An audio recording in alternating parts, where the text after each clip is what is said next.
All right, so I've brought you this question. It's basically on the human eye.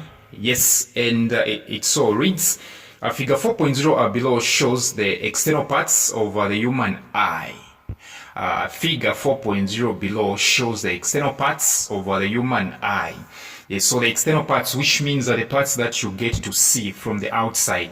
Yes, and we happen to have the labels M, N, O. M, N, O.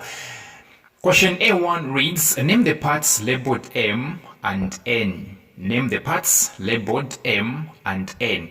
Of course, M is definitely pupil. The black thing, right? It's a pupil. Not pupil, it's pupil. Then N is sclera, the white thing. It's called sclera. Yes. Yes, even O, we have to know it. O is what we call iris. O is definitely iris. So M, pupil, N, sclera, O, iris. Question 2, explain how N is adapted to its function. Explain how N, which means explain how sclera is adapted to its function. Okay, a part to be adapted, it simply means to say the features it contains that help it to perform its function.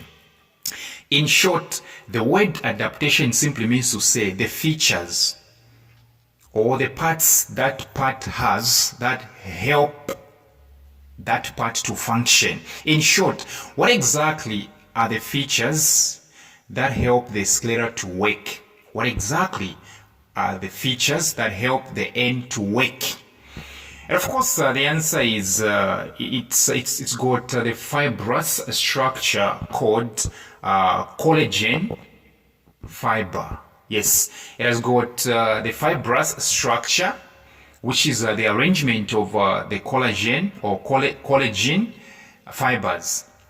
Yes, it has got the fibrous structure, which is the arrangement of the collagen fibers, or you simply say it has got collagen fibers.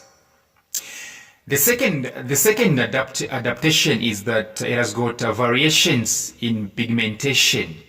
Okay, it has got variations in pigmentation that can affect how we perceive the gaze direction. In short, it has got variations in pigmentation. So 2 adaptations. Number 1, collagen fibers. Number 2, variations in pigmentation. Number 1, collagen fibers. Number 2, variations in pigmentation. These are the 2 adaptations of N, which we should know as sclera. B, describe the role played by M and O when a person moves into a room with dim light. In short, describe the role played by pupil. M is the pupil. And O, which is the iris, when a person moves to a room with dim light. Dim light simply means low light. Yes, dim light simply means low light. So let's start with M, which is the pupil.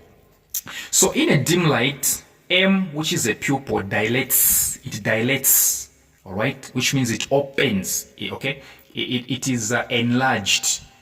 Okay, it dilates so as to allow more light to enter the eye. All right, M dilates in dim light, okay, and it becomes larger to allow more light, to enter into the eye.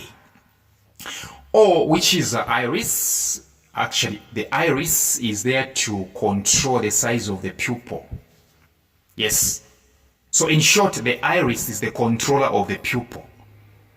Even for the pupil to dilate, even for the pupil to become enlarged, even for the pupil to become larger, it takes the iris to control the size. So the iris controls the size of the pupil, which is the M. Iris controls the size of M to regulate the amount of light entering. Okay, iris, which is O, controls the size of the pupil, which is M. So in short, O controls the size of pupil to regulate the amount of light entering. So next, C, explain the cause of short-sightedness and how it can be corrected. Short-sightedness simply means to say you don't see very far.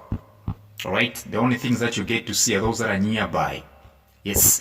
So what are the causes? Number one, long eyeball. If I told you of a long eyeball or an elongated eyeball, it can cause your short-sightedness. Number two, if I told you of a curved cornea, Number three, if I told you were born in a family with short-sightedness disorder, so genetic disorder. Number four, if I told you are staying indoors for a long period of time, you can have short-sightedness. How do you correct it? You wear the concave lens glasses. The lenses, the glasses with a concave lens. That's how you correct short-sightedness. Yes.